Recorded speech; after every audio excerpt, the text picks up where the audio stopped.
Alright, so Forza Motorsport 2023 is out. It's just another great addition to the Forza franchise, which is my favorite racing sim franchise. I started out on Gran Turismo, of course, on the PS1, but eventually I came to prefer Forza over GT. I still play GT a little here and there, but I play Forza a lot more. So naturally, I was very excited to get on this title.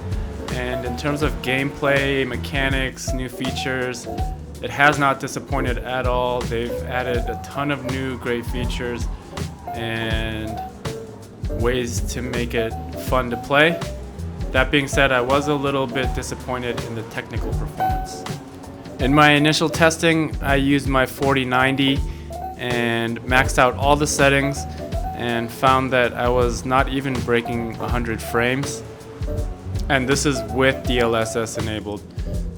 So I want to reiterate that I don't think 90 FPS is bad in a vacuum for this system, and coming from Forza Horizon's performance in 4K Extreme with DLSS on, I was just expecting a bit more performance. So keep that all in mind. It's all in context. I'm not saying 90 FPS is so terrible, okay? So then I started to look at the settings menu and I just started to get overwhelmed. There are just a lot of options and it's not very clear which ones will make the biggest impact visually or performance-wise. So what I did was sit down for a couple hours and test each setting out individually and compare them to 3 nominal runs. One at max settings, which should show us the graphical ceiling. One at the lowest settings, which should show us the performance ceiling. And then one at auto to see how well the auto setting optimizes after learning what each one does individually. So here's how I'm going to structure the video. For those of you who want just the TLDR short summary and want to know the bullet points, I'm going to post those right now, right after this intro. Use the timestamp to find it, and thanks for stopping by, and I hope it helps you out. For those of you who are interested in seeing the tests and data, I've also included that footage. So whether you just want the short and sweet or you want to see all the detailed info, I've got you covered. With such an immense amount of options to choose from, the way that I start going about finding the optimal settings is by min-maxing. So I will do some runs at full graphic settings, like on the left here, this is ultra with manually maxed out settings, and on the right, all graphical settings are lowered to the minimum possible.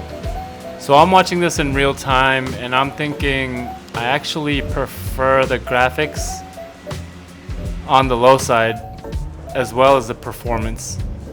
So I slowed it down to 50% and really tried to focus in on the differences. Basically, the water trail coming off the tires looks a little different. The motion blur on the left side gives a sense of speed that the right side doesn't, but I like the clarity on the right side. If you look at the billboard on the left, the ray tracing adds reflections in the environment, where on the right side we don't have that. I really don't care about that. I'm not going to give up frames for that. Lights on the left side look a little bit more illuminated than the right, but just barely, and I have to look very close to notice that. So my takeaway from this is that the floor and the ceiling for the graphics are not really that far apart. So that means turning up the graphics will increase the hardware load, but for me visually it doesn't do that much. The game looks incredible on low and it looks incredible on ultra. And I think this makes sense because it's released on console too. Honestly, I'm okay setting everything to low and just calling it a day. But I'm a researcher and I want to know objectively where that line is, where you start to really lose return on investment for the settings. So here are the results of my tests. What I found basically was that ray tracing is the biggest factor in the graphics settings for Forza Motorsport 2023. The largest delta in FPS averages from ray tracing off to ultra was 67%. The next largest delta was ray traced ambient occlusion, around 37%. And then there were 3 settings that moderately affect the performance: anisotropic filtering, car model quality, and mirror quality. And then the last group of settings: motion blur, Cubemap quality, shadow quality, particle effects, car livery quality, lens flare, windshield quality, and track texture quality, were all minor settings in my opinion. So if you're hurting on performance, if you have ray tracing or ray traced ambient occlusion on, try disabling those. I think that's pretty obvious. Usually that's a pretty big performance factor, so that was expected. Other than that, there are 3 other settings you can adjust with moderate effects on performance. And like I mentioned earlier in the video, none of these settings on low really look bad, so dispense with that as you will. But for the most part, if changing the ray tracing setting doesn't really net you more performance, a lot of these other settings probably aren't going to really swing things. So that's the short and sweet of it. If you want to see the tests I ran and the results, stay locked in, and I'm going to jump right into it.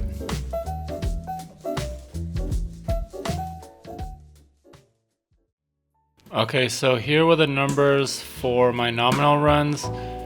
Again, it was manually set minimum, manually set maximum, and then one of them was with default settings, which sets everything to auto. I touched on this earlier, but from ultra to low settings, visually, I didn't feel much of a degradation personally. And in terms of performance, there was about 100% difference. So 60 average on full ultra, around 120 average on minimum. And then it looks like the auto settings puts it right in between at 90, so that's pretty good. So here were those 3 runs, and then I'm going to go into testing each individual graphics setting.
Anisotropic filtering had a maximum delta of 8.6% against full maximum settings. So it has a moderate effect on performance.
So the ray tracing reflections option has the largest impact on performance, and I guess arguably visually as well. For me, it doesn't really take away anything when I remove ray tracing. When I actually compare them side by side, I have to focus on certain aspects to really see the difference. And like I said, it doesn't really take away anything from the overall feel or art style when I disable ray tracing. So kind of like in Cyberpunk, while it is impressive and the tech is really cool, I wouldn't say it's a necessity to experience the full visuals of the game. It still looks awesome without it.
So the second most impactful graphical setting is ray traced ambient occlusion, another obvious one.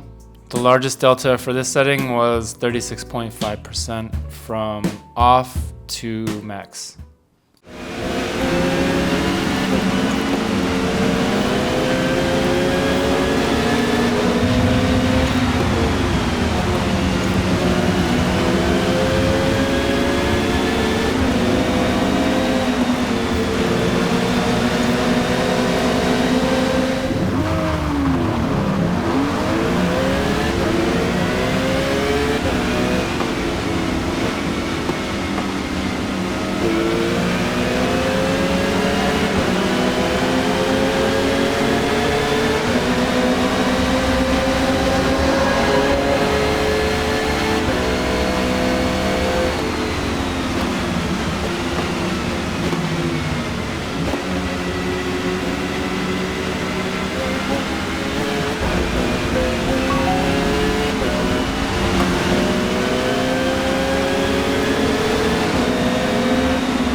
Next up, shadow quality had a minimal impact both visually and performance-wise at 2.4% maximum delta.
Cubemap quality had a maximum delta of 3.4%, and I consider it another minor setting.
Car model quality had a maximum delta of 6.3%. I'd consider this one to have a moderate impact on performance.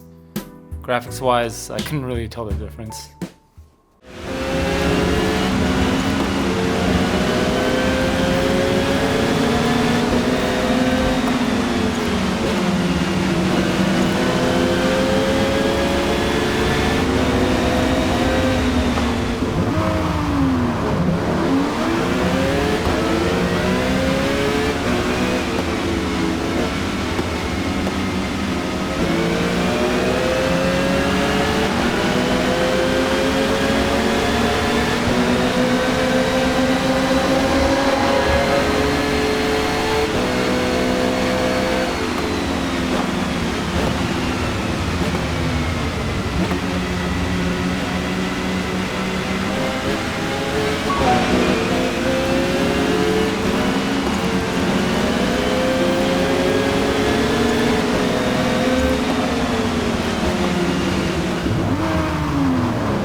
Car livery at the most had a difference of 1.9% from off to maximum.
Windshield reflection quality had the lowest impact of all settings.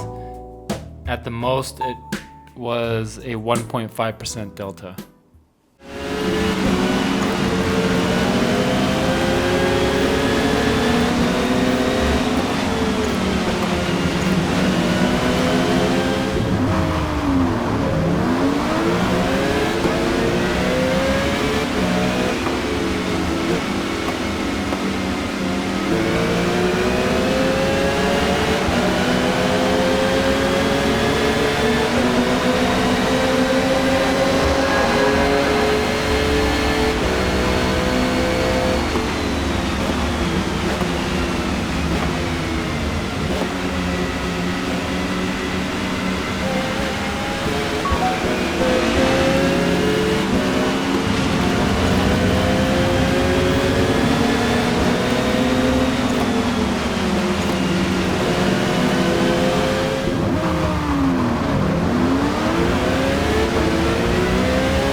Mirror reflection quality was right on the border of being a moderate impact. It had a maximum delta of 5.4%. So yeah, I'd say it could have a moderate impact on performance, but still on the smaller side.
misspoke earlier in saying that the windshield reflection quality was the least impactful setting. It is actually the track texture quality setting, which is unexpected for me because I thought the track textures would be pretty heavy, but maybe not.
Particle effects had a maximum delta of 2.1%.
Motion blur relatively had a higher impact, but it was still only 3.9%.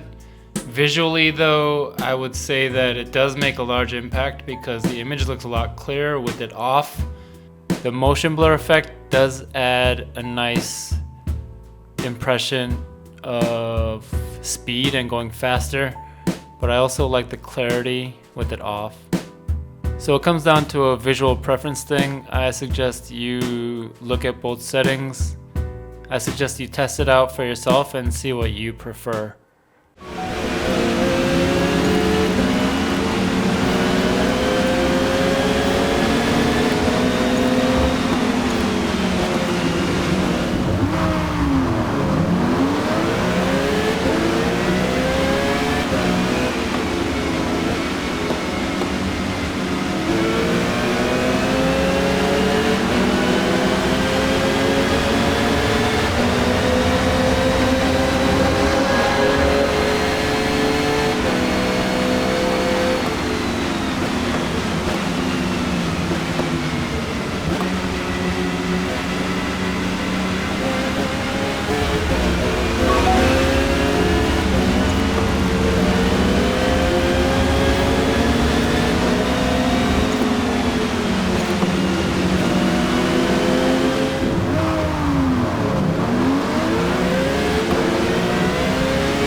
lens flare didn't really make much of an impact. There was a 1.8% difference between off and on, and I'm not even sure if the benchmark measures that. I'm not sure if there's lens flare present in that benchmark, but that's the difference I got, and that was the very last setting to test. So I hope this information was helpful for you. Stick around, and I'm gonna do a short conclusion right after the end of this final benchmark.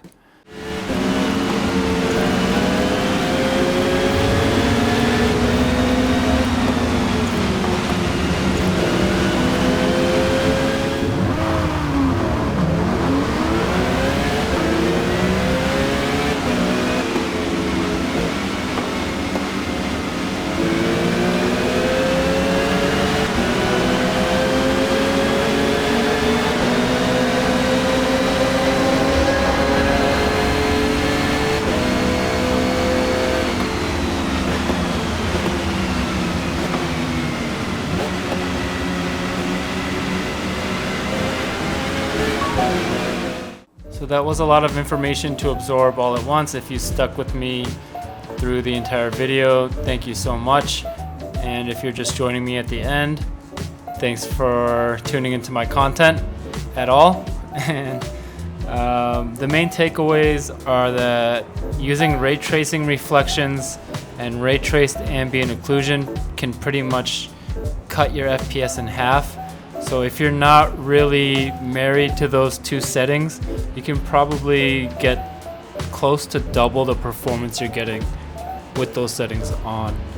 So for me, right now, I like the responsiveness and the feeling of having the extra frames versus the ray tracing, even though the ray tracing does add a little something. It does, but not enough for me to give up something like 50-60 frames when the max I'm getting is 120. So that's my preference for it right now in 4K on the XTX. On the 4090, it's about the same thing. And until they improve the upscaling or add frame generation, I'm probably not going to be using ray tracing in this title. I purposely didn't even go into upscaling in this video. It doesn't seem to improve performance at all, but it does degrade visual quality at the moment in my testing. But if you want to see comparisons using upscaling too, just let me know in the comments below and I can make it happen. So I wanted to take a moment to just express my gratitude for all the incredible support everyone's shown on my channel. As a growing YouTuber, I'm really inspired and motivated by all the views, feedback, comments, and likes, and it means the world to me. So I'm dedicated to, improving my content, bringing you the info that you want to see, and I love to see the enthusiasm and returning viewers and things like that. And with your continued support, I'm going to keep taking it further. And I got big plans, and I'm gonna do big things. So once again, thank you for being part of my amazing community, and thank you for supporting my dream. I'll see you in the next one, guys.